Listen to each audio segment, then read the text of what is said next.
हिंदू धर्म से नफरत कुरान नहीं कहता, भारत की मस्जिद तोड़ो श्री राम नहीं कहते, रोटी का कोई धर्म नहीं होता, पानी का कोई जात नहीं होती, जहां इंसानियत जिंदा है वहां मजहब की बात नहीं होती।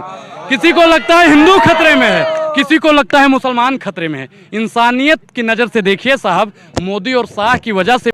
जी हाँ दोस्तों, कौन कहता है जो मुसलमान हिंदू धर्म से मतलब नफरत करता है। जी हाँ दोस्तों, मुसलमान का एक ऐसा मजहब है जो हम की इज्जत और रिस्पेक्ट करना इस्लाम सिखाता है।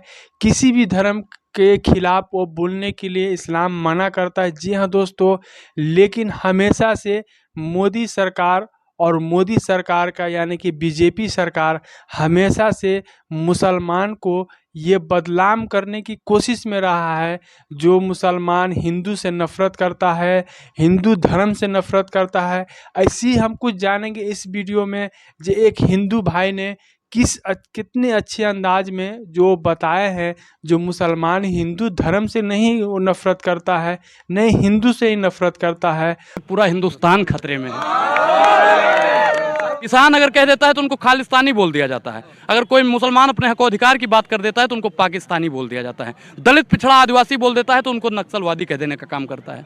इस देश में 5 किलो राशन साहब बांटा जा रहा है, राशन से काम होने वाला नहीं है। हमको शिक्षा दे दीजिए, हम रोजगार भी ले लेंगे और राशन भी ले लेंगे।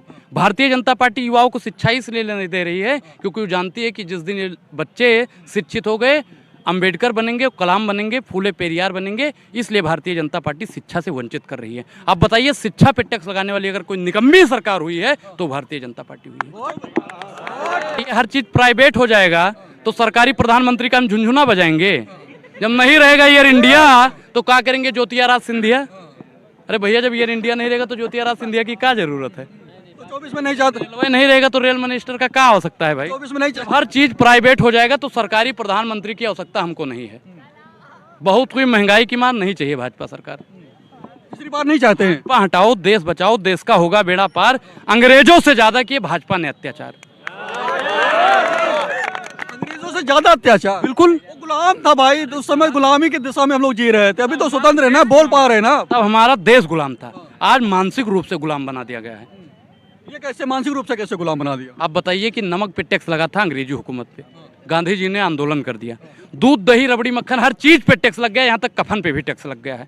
और आज के दौर में कोई बोल नहीं रहा है तो मानसिक रूप से गुलाम कर दिया है कि नहीं कर दिया है? बताइए। हूँ करने से भाई काम नहीं चलता है, हूँ करने से काम नहीं चलता है, बोलना पड़ेगा। बोलता हुआ है जिनमें जान होती है, अगर तो मुर्दों की पहचान होती है, तो बोला करिए साहब। राजा जब अंधा हो जाए, राजा जब अंधा हो जाए, सेवा जब धंधा हो जाए, तो युग कभी मत समझो खुद को निर्बल या कमजोर। चौराहे पर अभय पुकारो चोर चोर चोर, तो चोर को चोर बोलिएगा साहब। लगता है चोर हैं। बिल्कुल चोर हैं। गुलाम कह रहे हो चोर हैं। भाई, जो अपनी पत्नी का गहना चुरा के भागा हो, हैं, जो घर से चोरी करके भागा हो, उसको चोर नहीं बोलेंगे तो क्या बोलेंगे जी? हैं, जो आए दिन अनुराग ओझा के घर से महीने में 600 रुपए की चोरी करता हो, उसको चोर नहीं बोलेंगे तो क्या बोलेंगे? सुनिए, जो डेली 50 और 55 रुपए का डीजल पेट्रोल अनुराग ओझा भरवाता है और उसकी चोरी हो रही है तो अनुराग ओझा उसको चोर बोलेगा और उसके लिए जेल मुकदमा कर दीजिएगा साहब। डरने वाले नहीं है। जब तक जेल में चना रहेगा, आना जाना लगा रहेगा। वो चाहते हैं हिंदुस्तान छोड़ दें हम, वो चाहते हैं हिंदुस्तान छोड़ दें हम, अब भूत के डर से मकान छोड़ दें हम। वो कहाँ चाहता है कि हिंदुस्तान छोड़ दे? भाई ब्राह्मण आदमी आपसे कहेंगे हिंदुस्तान छोड़ दें? अरे भैया, उनकी चलती नहीं है, वरना अब तक हमको चला दिए होते। समझ रहे हैं ना? वो तो अनुराग ओझा नाम है, आसिफ नाम होता तो अब तक पता नहीं अनुराग कहाँ पहुंच जाता। मोदी भी कान खोल के सुन ले, हर एक जुल्म का हिसाब लिया। जितना प्रताड़ना दी है आपने, हर एक जुल्म का हिसाब होगा। जनता साथ है, कहाँ जुर्म कर रहे हैं, किसके साथ करें? करें भ्रष्टाचारियों को नहीं बख्शा जाएगा, भ्रष्टाचार के खिलाफ है हम, वही तो कर रहे हैं। बात की आप बताइए कि अजीत दादा भ्रष्टाचारी थे, हम नहीं कहते हैं, नरेंद्र मोदी जी कहा करते थे। ठीक, पार्टी में जो गए तो सदाचारी हैं भैया। हेमंत बिस्व शर्मा भ्रष्टाचारी हुआ करते थे, हम नहीं कहते हैं, जैसा का पापा ने बोला था। ठीक, और जैसे ही बीजेपी का पट्टा ओढ़ा तैसे वो सदाचारी हो गए। अनुराग ओझा भी बोल रहा है ना, कल अमित शाह जी के पास, अमित शाह जी हम बीजेपी की सदस्यता लेना। अरे अनुराग ओझा तो सदाचारी है भैया, मतलब अनुराग ओझा को सदाचारी बना देगा। ये बीजेपी की गलत नीति है। वॉशिंग मशीन वो है नहीं कि एक गाना आया था 1900 के दशक में कि राम तेरी गंगा मैली हो गई पापियों के पाप धोते धोते। 2014 के बाद में गाना आया कि मोदी तेरी भाजपा मैली हो गई भ्रष्टाचारियों के भ्रष्टाचार धोते धोते। एक घड़ी आता था उसमें लिखा रहता था पहले इस्तेमाल करें फिर विश्वास करें। अब भाजपा के पास में कौन सा डिटर्जेंट है साहब कि पहले इस्तेमाल करें फिर विश्वास करें? कौन सा डिटर्जेंट है? खत्म हो गया, विश्वास खत्म है भाई, बचा नहीं है अब। मोदी पे एक विश्वास। बार और विश्वास कर लीजिए, 24 में तीसरी बार बनाई, ये कह रहे हैं कि विकसित भारत करेंगे। मैंने आपको चाय का उदाहरण दे दिया कि तीसरी बार पिएगा तो जहर हो जाएगा। एक चीज आपको मैं बता दूं कि मोदी जी पे विश्वास यशोदा बहन अगर कर लें तो अनुराग ओझा विश्वास करेगा। मोदी जी कहते हैं मोदी की गारंटी है।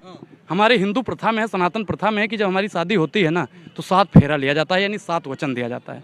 प्रधानमंत्री नरेंद्र मोदी जी जब यशोदा बहन के सगे नहीं हुए तो देशवासियों के सगे होने वाले नहीं हैं, ये याद रखिएगा। गारंटी उनकी काम नहीं कर रही क्या? कौन सी गारंटी है? गारंटी काम करी थी, बड़े बड़े पोस्टर लगे शहरों में।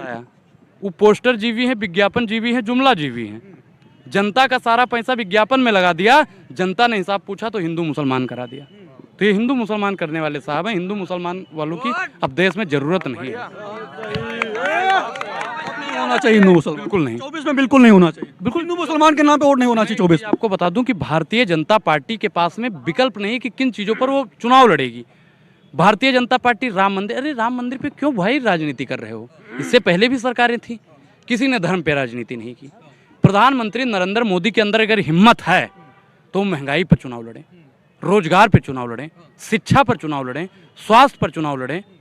हैं 24 में इसी मुद्दे पर चुनाव होगा। राम मंदिर तो अलग विषय था, वो तो आस्था का विषय था। एक चीज आपको कह रहे चुनाव इसी पे होगा। अगर प्रधानमंत्री नरेंद्र मोदी मंच से आके कह दें कि मैं विकास के नाम पर वोट लूंगा, हिंदू मुसलमान नहीं, मंदिर पे वोट नहीं चाहिए, तो अनुराग ओझा भारतीय जनता पार्टी के साथ में खड़ा हो जाएगा। बोले कि विकास पे वोट दीजिए, बोले कि हाँ अगर मैंने रोजगार दिया है तो ही वोट दीजिए, बोले कि अगर मैंने किसानों की आय दुगनी की है तो ही वोट दीजिए, बोले कि किसानों का कर्जा माफ किया है तो ही वोट दीजिए। अनुराग ओझा मोदी जी के साथ में खड़ा हो जाएगा। बोलिए, बोलेंगे मोदी जी, हवा निकल जाएगी साहब। जैसे गुब्बारा सुटक जाता है ना, ठीक उसी प्रकार भारतीय जनता पार्टी का गुब्बारा सुटक